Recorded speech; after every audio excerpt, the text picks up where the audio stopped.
Good evening money persons, welcome to daily money show number 886.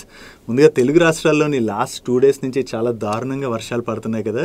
So కొన్ని ప్రాంతాలు అయితే నీటి మునిగిపోయి కూడా. సో అందరూ చాలా జాగ్రత్తగా ఉండండి. కొంచెం బయటికి అది వెళ్ళేటప్పుడు మీ ఇంట్లో పిల్లలు పెద్దవాళ్ళు ఉన్నారనుకోండి, వాళ్ళని బయటికి పంపకండి. అంటే ఏదైనా ఎమర్జెన్సీ ఉంటే తప్ప బయటికి పంపకండి, ఎందుకంటే సిచ్యువేషన్ బాగాలేదు కదా. సో అందరూ కూడా జాగ్రత్తగా ఉండండి. And coming to our daily money show, ఈరోజు డైలీ మనీ షోలో మార్కెట్లో ఉన్న ఇంపార్టెంట్ అప్డేట్స్ అన్ని 1 by 1 క్విక్గా డిస్కస్ చేసేద్దాం. ముందుగా మార్కెట్ అప్డేట్ చూసినట్లయితే ఈరోజు సెషన్లో సెన్సెక్స్ 194 పాయింట్స్ పెరిగి 82,559 పాయింట్స్కి క్లోజ్ అయినట్లయితే నిఫ్టీ 42 పాయింట్స్ పెరిగి 25,278 పాయింట్స్కి క్లోజ్ అయింది. అండ్ ఈరోజు సెషన్లో మిడ్ క్యాప్ ఇండెక్స్ 0.23% కరెక్ట్ అయినట్లయితే small cap index and bank Nifty almost flat గా క్లోజ్ అయ్యాయి. నెక్స్ట్ వీకెండ్ లోని Gujarat gas and Gujarat state Petronet limited వాళ్ళ రిలేటెడ్ గా చాలా ఇంపార్టెంట్ అప్డేట్ వచ్చింది. వీళ్ళ గ్రూప్ స్ట్రక్చర్ ని రీస్ట్రక్చర్ చేయడానికి వీళ్ళ బోర్డు అయితే అప్రూవ్ చేయడం జరిగింది. ఇలా రీస్ట్రక్చర్ చేయడం ద్వారా ఏం బెనిఫిట్స్ ఉన్నాయన్నది మనం నెక్స్ట్ మాట్లాడుకుందాం. ఫస్ట్ ఈ రీస్ట్రక్చర్ ఏ విధంగా చేయబోతున్నారో ఇప్పుడు మనం డిస్కస్ చేసుకుందాం. ఫస్ట్ ఈ Gujarat state Petronet limited and Gujarat gas limited యొక్క స్ట్రక్చర్ ని మీరు ఇక్కడ స్క్రీన్ పై చూడొచ్చు. ఈ కంపెనీస్ యొక్క main promoter Gujarat government and Gujarat government Gujarat state petroleum corporation limited లోని 55.65% స్టేక్ ని హోల్డ్ చేస్తుంది. అండ్ ఈ Gujarat state petroleum corporation limited వాళ్ళు గుజరాత్ స్టేట్ పెట్రోనెట్ లిమిటెడ్ లోని 37.63% స్టేక్ ని హోల్డ్ చేస్తున్నారు. అండ్ ఈ గుజరాత్ స్టేట్ పెట్రోనెట్ లిమిటెడ్ వాళ్ళు గుజరాత్ గ్యాస్ లిమిటెడ్ లోని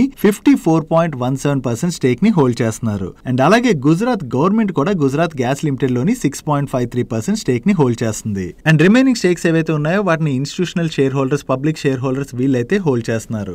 ఈ గ్రూప్ స్ట్రక్చర్ ఇలా ఉండడం వలన ఏమవుతుందంటే వీళ్ళ మధ్యన రిలేటెడ్ పార్టీ ట్రాన్సాక్షన్స్ అవి జరుగుతుంటాయి కదా. ఈ ట్రాన్సాక్షన్స్ వల్ల కంపెనీ యొక్క ప్రాఫిట్ అయితే కొంత ఇంపాక్ట్ అవుతుందని సో గ్రూప్ స్ట్రక్చర్ సింప్లిఫై చేసేసినట్లయితే దాని వలన ఈ కంపెనీస్ అయితే బెనిఫిట్ పొందబోతున్నాయి. కాబట్టి వీళ్ళు ఈ రీస్ట్రక్చరింగ్ ప్రాసెస్ ని అనౌన్స్ చేయడం జరిగింది.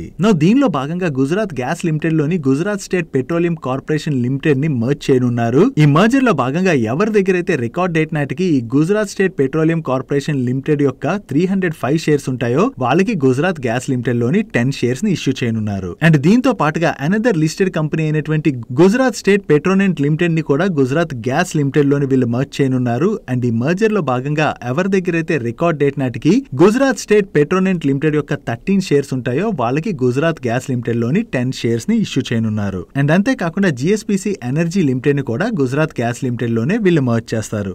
ఈ మర్జర్ తో పాటుగా ఒక డీమర్జర్ కూడా ఉన్నది. ఈ గుజరాత్ గ్యాస్ లిమిటెడ్ యొక్క గ్యాస్ ట్రాన్స్మిషన్ బిజినెస్ ఏదైతే ఉన్నదో దాన్ని వీళ్ళు కొత్తగా ఇన్కార్పొరేట్ చేయబోతున్నటువంటి జిఎస్పిఎల్ ట్రాన్స్మిషన్ లిమిటెడ్ లోకి వీళ్ళు డీమర్జ్ చేయనున్నారు. ఈ డీమర్జర్ ప్రాసెస్ లో భాగంగా ఎవరి దగ్గర అయితే రికార్డ్ డేట్ నాటికి గుజరాత్ గ్యాస్ లిమిటెడ్ లోని 3 షేర్స్ ఉంటాయో వాళ్ళకి జిఎస్పిఎల్ ట్రాన్స్మిషన్ లిమిటెడ్ లోని 1 షేర్ ని వీళ్ళు ఇష్యూ చేయనున్నారు. సో ఈ విధంగా ఎనర్జీ బిజినెస్ నంతా కూడా గుజరాత్ గ్యాస్ లిమిటెడ్ లోని మర్జ్ చేయడం ద్వారా గ్రూప్ యొక్క సినర్జీస్ ఇంప్రూవ్ అవుతాయని అండ్ ఈ గుజరాత్ గ్యాస్ లిమిటెడ్ నుంచి గ్యాస్ ట్రాన్స్మిషన్ బిజినెస్ ని డీమర్జ్ చేయనున్నారు కదా, అది రెగ్యులేటరీ కంప్లైన్సెస్ ని ఫాలో అవడానికి ఈ విధంగా డీమర్జ్ చేస్తున్నామని. సో దీని ద్వారా ఓవరాల్ గా గ్రూప్ స్ట్రక్చర్ సింప్లిఫై అవడంతో పాటు వాల్యూ అన్లాకింగ్ కూడా జరగబోతున్నట్టుగా వీళ్ళ మేనేజ్మెంట్ చెప్తుంది. ఇందాక మనం వీళ్ళ ఎగ్జిస్టింగ్ షేర్ హోల్డింగ్ స్ట్రక్చర్ ని చూసాం కదా. వన్స్ ఈ డీమర్జర్ ప్రాసెస్ కంప్లీట్ అయినట్లయితే రిజల్ట్ షేర్ హోల్డింగ్ స్ట్రక్చర్ ఎలా మారుతుందో మీరు చూడొచ్చు. గుజరాత్ గ్యాస్ లిమిటెడ్ కిందకి city gas distribution business and gas trading E N P renewable business and related investments అన్ని కూడా రానున్నాయి. దీనిలో వీళ్ళ ప్రమోటర్స్ 25.86% స్టేక్ ని హోల్డ్ చేయబోతున్నట్లయితే పబ్లిక్ షేర్ హోల్డర్ 74.14% స్టేక్ ని హోల్డ్ చేయనున్నారు. అండ్ అలాగే గుజరాత్ గ్యాస్ లిమిటెడ్ నుంచి గ్యాస్ ట్రాన్స్మిషన్ బిజినెస్ అయితే డీమర్జ్ చేయనున్నారు కదా, దానిలోని ప్రమోటర్స్ 25.86% స్టేక్ ని హోల్డ్ చేయబోతున్నట్లయితే పబ్లిక్ షేర్ హోల్డర్ 74.14% స్టేక్ ని హోల్డ్ చేయబోతున్నారు. వీళ్ళ దగ్గర నుంచి ఈ గ్రూప్ రీస్ట్రక్చరింగ్ రిలేటెడ్ గా అనౌన్స్మెంట్ రావడంతోనే ఈ రోజు సెషన్ లో గుజరాత్ గ్యాస్ లిమిటెడ్ స్టాక్ 11% పెరిగినట్లయితే Gujarat state Petronet limited stock nearly 4% పెరిగింది. Next Bajaj housing finance IPO dates అయితే వచ్చేసాయి. ఈ ఐపీఓ September 9th అంటే నెక్స్ట్ మండే రోజున ఓపెన్ అయ్యి September 11th రోజున క్లోజ్ అవుతుంది. దీని టోటల్ ఇష్యూ సైజ్ 6,560 crores. దీనిలో ఫ్రెష్ ఇష్యూ 3,560 crores అయితే ఆఫర్ ఫర్ సేల్ 3,000 crores. ఇంకా ఐపీఓ ప్రైస్ రావాల్సి ఉన్నది. అండ్ ఈ ఐపీఓ డిఆర్హెచ్పి ని ఫైల్ చేసేటప్పుడు దీనిలో షేర్ హోల్డర్స్ కోటా వీళ్ళు 2 lakhs బిలో వరకు ఉండేటువంటి అప్లికేషన్స్ కి ఇవ్వబోతున్నట్టుగా అనౌన్స్ చేశారు. అంటే ఎక్కువ మంది రీటైల్ ఇన్వెస్టర్స్ కి ఈ షేర్ హోల్డర్ కోటాలోని అలాట్ అయ్యేటువంటి అవకాశం ఉన్నది. కానీ ఆర్హెచ్పి ని ఫైల్ చేసినప్పుడు దీన్ని మోడిఫై చేసి షేర్ హోల్డర్ కోటా 500 crores గా ఇస్తున్నట్లుగా వీళ్ళు అనౌన్స్ చేయడం జరిగింది. ఈ 2 lakh బిలో వరకు ఉన్నటువంటి ప్రీవియస్ రిస్ట్రిక్షన్ ఏదైతే ఉన్నదో దాన్ని అయితే వీళ్ళు ఆర్హెచ్పి లో తీసేశారు. సో దీంతో రీటైల్ కోటాలో ఉన్నటువంటి ఉన్నటువంటి 500 crores లోని హెచ్ఎన్ఐస్ కూడా పార్టిసిపేట్ చేసేటువంటి అవకాశం ఉన్నది. అండ్ అంతేకాకుండా ఈ షేర్ హోల్డింగ్ కోటాలోని వీళ్ళు ప్రపోర్షనేట్ బేసిస్ లోని అలోకేట్ చేస్తా ఉంటున్నారు. అంటే హెచ్ఎన్ఐస్ ఎవరైతే చాలా లార్జ్ అప్లికేషన్స్ లోని ఐపీఓకి అప్లై చేస్తారో వాళ్ళకి ఎక్కువగా వచ్చేటువంటి ఛాన్సెస్ ఉంటాయి. సో దీంతో రీటైల్ ఇన్వెస్టర్స్ కి ఈ షేర్ హోల్డర్స్ కేటగిరీలో అలాట్మెంట్ ఛాన్సెస్ తగ్గిపోతాయి కదా. సో ఆర్హెచ్పీలో ఈ షేర్ హోల్డర్స్ కోటా ఏదైతే వీళ్ళు మోడిఫై చేశారో ఇది రీటైల్ ఇన్వెస్టర్స్ రిలేటెడ్ గా కొంత డిసప్పాయింటింగ్ గానే మనం అర్థం చేసుకోవచ్చు. ఈ Bajaj housing finance IPO dates వచ్చేసరికి ఈ రోజు సెషన్ లో both Bajaj finance and Bajaj Finserv stocks positive గా రియాక్ట్ అయ్యాయి. డైలీ మార్కెట్ లో వచ్చేటువంటి ఇటువంటి ఇంపార్టెంట్ అప్డేట్స్ ని మీతో డీటెయిల్ గా షేర్ చేయడానికి మన మనీ పర్స్ టీమ్ ఏవైతే ఎఫర్ట్స్ పెడుతుందో ఆ ఎఫర్ట్స్ కనుక మీకు హెల్ప్ఫుల్ అవుతున్నట్లయితే ఈ వీడియోని మర్చిపోకుండా లైక్ చేయడానికి ప్రయత్నించండి. నెక్స్ట్ ఈ రోజు మార్నింగ్ నుంచి ఆల్మోస్ట్ ఫ్లాట్ గా ట్రేడ్ అవుతున్నటువంటి యూటీఐ ఏఎంసీ స్టాక్ లోని సెకండ్ హాఫ్ లో ఒక్కసారి జంప్ కనపడి నియర్లీ 4% పెరిగింది కదా. ఈ స్టాక్ లో ఈ జంప్ కనపడడానికి రీజన్ ఏంటంటే యూటీఐ ఏఎంసీ లోని టాటా గ్రూప్ వాళ్ళు స్టేక్ ఎక్వైర్ చేయబోతున్నట్టుగా ప్రీవియస్ గా ఒకసారి న్యూస్ అప్డేట్ వచ్చింది కదా. కాకపోతే అది ముందుకైతే వెళ్ళలేదు. కానీ ఇప్పుడు యూటీఐ ఏఎంసీ లోని టాటా ఏఎంసీ వాళ్ళు మెజారిటీ స్టేక్ నైతే ఎక్వైర్ చేయడానికి చూస్తున్నారని అండ్ ఈ ప్రాసెస్ అయితే ముందుకు వెళ్తుంది. అండ్ అంతేకాకుండా ఈ యూటీఐ ఏఎంసీ లోని మేజర్ ఇన్స్టిట్యూషనల్ ఇన్వెస్టర్స్ ఎవరైతే ఉన్నారో వాళ్ళ స్టేక్ ని సెల్ చేసేందుకు కూడా వాళ్ళకి ప్రపోజల్స్ అయితే ఆల్రెడీ వెళ్ళాయని చెప్పి ఎకనామిక్ టైమ్స్ వాళ్ళు వాళ్ళ సోర్సెస్ ద్వారా తెలిసిన ఇన్ఫర్మేషన్ ని షేర్ చేస్తున్నారు. సో యూటీఐ ఏఎంసీ లోని టాటా ఏఎంసీ ఈ స్టేక్ ఎక్వైర్ చేస్తుందని చెప్పి న్యూస్ అప్డేట్ రావడంతోనే ఒక్కసారి యూటీఐ ఏఎంసీ స్టాక్ లోని మనకి జంప్ కనపడి 4% పైనే పెరిగింది. ప్రెసెంట్ అదర్ ఏఎంసీస్ తో కంపేర్ చేస్తే యూటీఐ ఏఎంసీ అయితే అట్రాక్టివ్ వాల్యుయేషన్ లోనే ట్రేడ్ అవుతున్నది. అండ్ ఈ స్టాక్ హై ప్రైస్ 2021 లోని 1174 రూపీస్ ఉన్నది. ఆల్మోస్ట్ అదే ప్రైస్ లోని ప్రెసెంట్ కూడా ట్రేడ్ అవుతున్నది. సో ఒకవేళ టాటా ఏఎంసీ వాళ్ళు కనుక యూటీఐ ఏఎంసీ లో మెజారిటీ స్టేక్ ని కనుక అక్వైర్ చేసినట్లయితే దాని తర్వాత యూటీఐ ఏఎంసీ బిజినెస్ లోని గ్రోత్ రిలేటెడ్ గా టాటా ఏఎంసీ వాళ్ళు స్ట్రాంగ్ గా వర్క్ చేసేటువంటి అవకాశం ఉన్నది కదా. దీంతో యూటీఐ ఏఎంసీ కి బెనిఫిట్ అవబోతుంది కాబట్టి ఈ రోజు సెషన్ లో స్టాక్ పాజిటివ్ గా రియాక్ట్ అయింది. కాకపోతే ఈసారి కూడా న్యూస్ జస్ట్ సోర్సెస్ ద్వారా ఈటీనో వాళ్ళు షేర్ చేస్తున్నారు. ఈ న్యూస్ రిలేటెడ్ గా యూటీఐ ఏఎంసీ వాళ్ళ దగ్గర నుంచి ఏదైనా క్లారిఫికేషన్ వస్తుందేమో మనం చూడాలి. నెక్స్ట్ ఎన్సీసీ వాళ్ళు వాళ్ళ ఆగస్ట్ మంత్ బిజినెస్ అప్డేట్ ని రిలీజ్ చేశారు. ఈ ఆగస్ట్ మంత్ లోని వీళ్ళు టోటల్ గా 1236 crores వర్త్ న్యూ ఆర్డర్స్ ని విన్ అవడం జరిగింది. వీళ్ళకి వచ్చినటువంటి ఈ ఆర్డర్స్ అన్ని కూడా స్టేట్ గవర్నమెంట్ ఏజెన్సీస్ నుంచే వచ్చినట్లుగా వీళ్ళు షేర్ చేస్తున్నారు. వీళ్ళకి కొత్తగా 1200 crores పైన ఆర్డర్స్ వచ్చాయన్న అప్డేట్ తో ఈ రోజు సెషన్ లో ఎన్సీసీ స్టాక్ పాజిటివ్ గా రియాక్ట్ అయింది. నెక్స్ట్ వరుణ్ బెవరేజెస్ వాళ్ళు రీసెంట్ గా ఫేస్ వాల్యూ 5 గా ఉన్న వీళ్ళ స్టాక్ ని ఫేస్ వాల్యూ 2 కి స్ప్లిట్ చేస్తున్నట్టుగా అనౌన్స్ చేశారు కదా. నౌ ఈ స్టాక్ స్ప్లిట్ యొక్క రికార్డ్ డేట్ ని వీళ్ళు సెప్టెంబర్ 12th గా ఫిక్స్ చేయడం జరిగింది. సో మీలో ఎవరైనా ఈ స్టాక్ స్ప్లిట్ లో పార్టిసిపేట్ చేయాలనుకున్నట్లయితే సెప్టెంబర్ 12th నాటికల్లా మీ డిమాట్ అకౌంట్ లోని ఈ షేర్స్ క్రెడిట్ అయి ఉండాలి. Next IT infrastructure solutions provide చేసేటువంటి డైనకాన్ సిస్టమ్స్ అండ్ సొల్యూషన్స్ లిమిటెడ్ వాళ్ళకి బ్యాంక్ ఆఫ్ మహారాష్ట్ర నుంచి అప్రాక్సిమేట్లీ 142 crores వర్త్ ఆర్డర్ వచ్చింది. ఈ ఆర్డర్ లో భాగంగా వీళ్ళ బ్యాంక్ ఆఫ్ మహారాష్ట్రకి ప్రైవేట్ క్లౌడ్ రిలేటెడ్ గా హెచ్సిఏ సిస్టమ్ అంటే hyper converged infrastructure system design deployment related works చేయనున్నారు. వీళ్ళకి కొత్తగా ఏదైతే ఆర్డర్ వచ్చిందో ఇది డైనకాన్స్ వాళ్ళ రిలేటెడ్ గా మనం పాజిటివ్ గా అర్థం చేసుకోవచ్చు. నెక్స్ట్ ఐఎక్స్ వాళ్ళకి ఐసిఎక్స్ అంటే international carbon exchange private limited అనేటువంటి ఒక సబ్సిడరీ కంపెనీ ఉన్నది. ఈ subsidiary company international tracking standard foundation వాళ్ళతోని ఇష్యూర్ అగ్రిమెంట్ లోకి ఎంటర్ అవడం జరిగింది. ఈ అగ్రిమెంట్ లో భాగంగా మన ఇండియన్ మార్కెట్ లో ఉండేటువంటి ప్రొడక్షన్ ఫెసిలిటీస్ ఉంటాయి కదా. ఈ ప్రొడక్షన్ ఫెసిలిటీస్ కి ఐసిఎక్స్ వాళ్ళు ఇంటర్నేషనల్ రెన్యూబుల్ ఎనర్జీ సర్టిఫికేట్స్ ని ఇష్యూ చేసేందుకు గాను వీళ్ళకైతే ఆథరైజేషన్ లభించింది. సో ఇది ఐఎక్స్ వాళ్ళ రిలేటెడ్ గా మనం పాజిటివ్ గా అర్థం చేసుకోవచ్చు. నెక్స్ట్ మారుతి సుజుకి వాళ్ళు ఈ రోజు వీళ్ళ Alto K10 and espresso models లోని సెలెక్టెడ్ వేరియంట్స్ లోని ప్రైస్ రిడక్షన్ అనౌన్స్ చేయడం జరిగింది. దీనిలోని ఎస్ప్రెసో ఎల్ఎక్స్ఐ పెట్రోల్ వేరియంట్ ఏదైతే ఉన్నదో దీనిపైన 2000 రూపీస్ ప్రైస్ రెడ్యూస్ చేస్తున్నట్లుగా అండ్ ఇక్కడ కనపడుతున్నటువంటి ఆల్టో K10 పెట్రోల్ మోడల్ పైన 6500 రూపీస్ ప్రైస్ రెడ్యూస్ చేస్తున్నట్టుగా అనౌన్స్ చేశారు. రీసెంట్ గా చూసినట్లయితే చిన్న కార్స్ రిలేటెడ్ గా మార్కెట్ లోని కొంత డిమాండ్ తగ్గుతుంది కదా. అందరూ కూడా కొంచెం కంఫర్టబుల్ గా అండ్ సేఫ్టీ ఉండేటువంటి కార్స్ ని తీసుకోవడానికి ఇష్టపడుతుండడంతో మైట్ బి వీళ్ళు ప్రైస్ రెడ్యూస్ చేసి ఉండొచ్చు. అంటే ఈ విధంగా ప్రైస్ రెడ్యూస్ చేసినట్లయితే మోర్ కస్టమర్స్ అట్రాక్ట్ అయ్యి మోడల్స్ ని కొనేటువంటి అవకాశం ఉన్నది కదా. సో దాంతోనే వీళ్ళు ప్రైస్ రిడక్షన్ ఏమైనా చేశారేమో చూడాలి. నెక్స్ట్ మేగ్మనీ ఆర్గానిక్స్ లిమిటెడ్ వాళ్ళు డొమెస్టిక్ అండ్ ఎక్స్పోర్ట్ మార్కెట్స్ కోసం మోర్ వాల్యూ యాడెడ్ ప్రొడక్ట్స్ ని వీళ్ళ పోర్ట్ఫోలియోలో యాడ్ చేయడం ద్వారా వీళ్ళ ప్రొడక్ట్ పోర్ట్ఫోలియోని అయితే ఎక్స్పాండ్ చేసుకోవడానికి ప్రయత్నిస్తున్నారు. దీనిలో భాగంగా ఇప్పుడు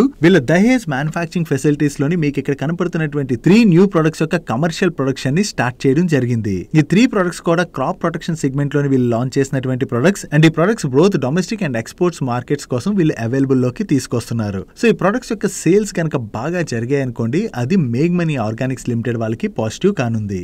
వీళ్ళ దగ్గర నుంచి ఈ అనౌన్స్మెంట్ రావడంతోనే ఈరోజు సెషన్ లో మేగ్ మనీ ఆర్గానిక్ స్టాక్ లో పాజిటివ్ మూమెంటం కనపడింది. Next rolled and forged products ని మ్యానుఫ్యాక్చర్ చేసేటువంటి రామకృష్ణ ఫోర్జింగ్స్ వాళ్ళు రిలేటెడ్ గా 2 అప్డేట్స్ ఉన్నాయి. దీనిలో ఫస్ట్ అప్డేట్ వీళ్ళ కోర్ బిజినెస్ ఏదైతే ఉన్నదో దాని మీదే మెయిన్ గా ఫోకస్ చేసేందుకు గాను వీళ్ళ హాస్పిటాలిటీ మేనేజ్మెంట్ బిజినెస్ అయినటువంటి global all India services limited లోని 100% స్టేక్ ని యాత్రా ఆన్లైన్ లిమిటెడ్ వాళ్ళకి సెల్ చేసేందుకు గాను వీళ్ళు షేర్ పర్చేస్ అగ్రిమెంట్ లోకి ఎంటర్ అయ్యారు. అండ్ ఈ కంపెనీలోని 100% స్టేక్ ని వీళ్ళు 128 crores కి సెల్ చేయనున్నారు. సో ఈ హాస్పిటాలిటీ మేనేజ్మెంట్ బిజినెస్ ని కంప్లీట్ గా సెల్ చేసేయడం ద్వారా వీళ్ళ కోర్ బిజినెస్ ఏదైతే ఉన్నదో దాని మీదే వీళ్ళ మేనేజ్మెంట్ అయితే స్ట్రాంగ్ గా ఫోకస్ చేయబోతున్నట్టుగా కామెంట్ చేయడం జరిగింది. అండ్ దీంతో పాటుగా ఈ రోజు వీళ్ళ మేనేజ్మెంట్ అల్యూమినియం ఫోర్జింగ్ ప్రాజెక్ట్ ని సెటప్ చేసేందుకు గాను అప్రూవ్ చేయడం జరిగింది. ఈ ప్రాజెక్ట్ లోని వీళ్ళు 57.5 crores ఇన్వెస్ట్ చేయడం ద్వారా 3000 MT per annum కెపాసిటీ తోని ప్రాజెక్ట్ ని సెటప్ చేయనున్నారు. అండ్ ఈ ప్రాజెక్ట్ ని సెటప్ చేయడం ద్వారా ఈవీ మార్కెట్ లో డిమాండ్ ఏదైతే పెరుగుతున్నదో దాన్ని అయితే క్యాటర్ చేయబోతున్నట్టుగా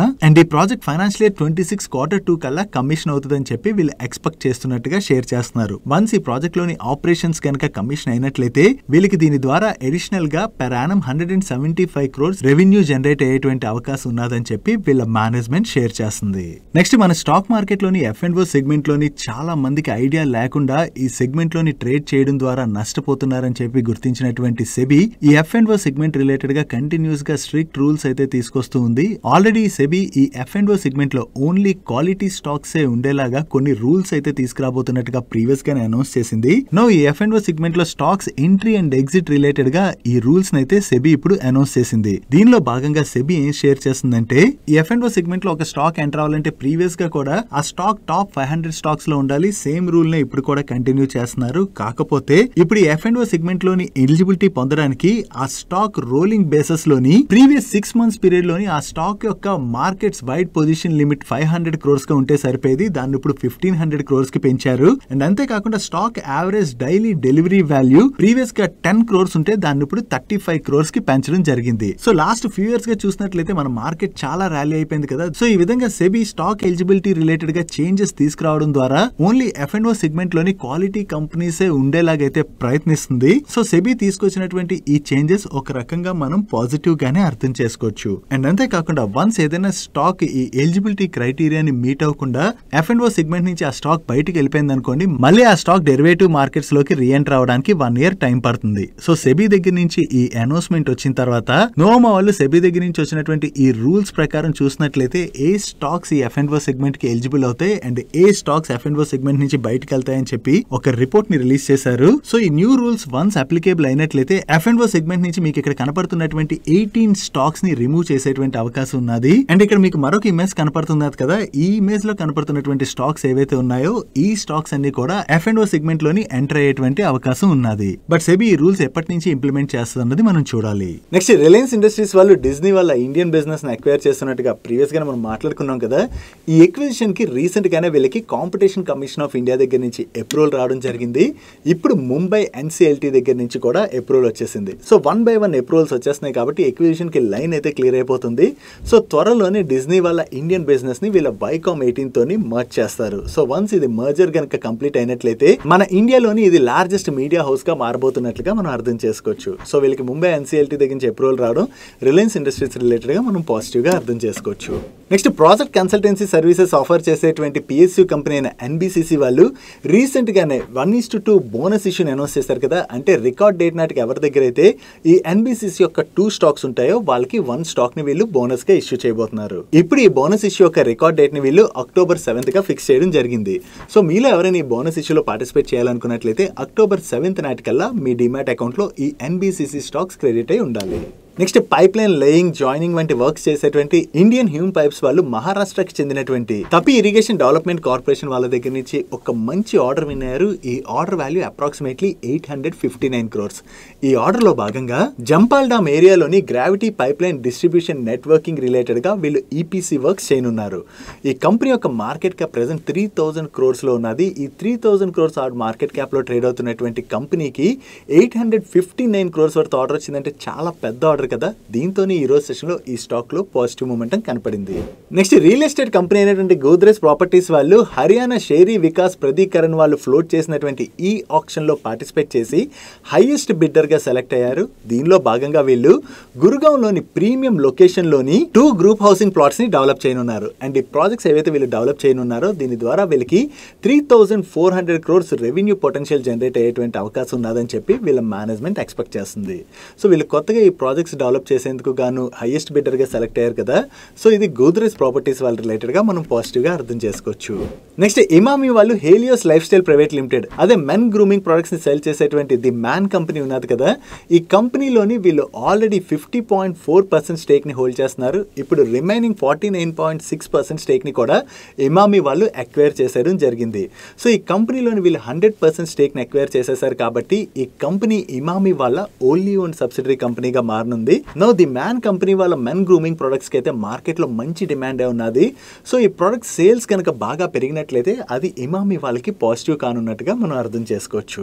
నెక్స్ట్ ఈ రోజు నుంచి ఓపెన్ అయినటువంటి గాలా ప్రెసిషన్ ఇంజనీరింగ్ ఐపీఓ గురించి మనం ఇప్పుడు డీటెయిల్ గా మాట్లాడుకుందాం. ఇది 167 crores ఐపీఓ, చిన్న ఐపీఓ కదా. సో దీంతో ఈ ఐపీఓ లో సబ్స్క్రిప్షన్ అయితే చాలా స్ట్రాంగ్ గానే కనపడుతున్నది. డే 1 రోజున ఆల్రెడీ నేను ఈ వీడియో రికార్డ్ చేసే టైం కి ఆల్మోస్ట్ 6 times వరకు సబ్స్క్రైబ్ అయింది కూడా. నో ఈ కంపెనీ రిలేటెడ్ గా మనం మాట్లాడుకోవాలంటే వీళ్ళు disc springs, strip springs, wedge lock washers తో పాటుగా మీకు ఇక్కడ కనపడుతున్నటువంటి various other type of springs and anchor bolt, stud and nut లాంటి ప్రొడక్ట్స్ ని మ్యానుఫ్యాక్చర్ చేసి సప్లై చేస్తుంటారు. వీళ్ళు ప్రొడక్ట్స్ సప్లై చేస్తున్నటువంటి ఇండస్ట్రీస్ మనం చూసినట్లయితే వీళ్ళు రెన్యూబుల్ ఎనర్జీ సెక్టర్ లోని wind and hydro energy projects related గా వర్క్ చేసేటువంటి కంపెనీస్ కి వీళ్ళ ప్రొడక్ట్స్ ని సప్లై చేస్తుంటారు. దీంతో పాటుగా ఇక్కడ మీకు కనపడుతున్నటువంటి వేరియస్ ఇండస్ట్రీస్ కి అండ్ అలాగే రైల్వేస్ అండ్ ఆటోమోటివ్ సెక్టర్ లో ఉన్నటువంటి కంపెనీస్ కి కూడా వీళ్ళ ప్రొడక్ట్స్ ని సప్లై చేస్తూ ఉంటారు. ఈ సెక్టర్స్ లోని వీళ్ళు ఏ టైప్ ఆఫ్ ప్రొడక్ట్స్ ని సప్లై చేస్తారో మీరు ఇక్కడ స్క్రీన్ పై చూడొచ్చు. అండ్ వీళ్ళ కస్టమర్స్ విషయంకి వచ్చినట్లయితే వీళ్ళు GE ఇండియా, L&T, షాఫ్లర్, హిటాచీతో పాటుగా మరికొంతమంది పెద్ద కస్టమర్స్ కే వీళ్ళ ప్రొడక్ట్స్ ని సప్లై చేస్తున్నారు. Coming to segment wise revenue contribution, వీళ్ళకి అన్నిటికన్నా ఎక్కువగా స్ప్రింగ్ టెక్నాలజీ సెగ్మెంట్ నుంచి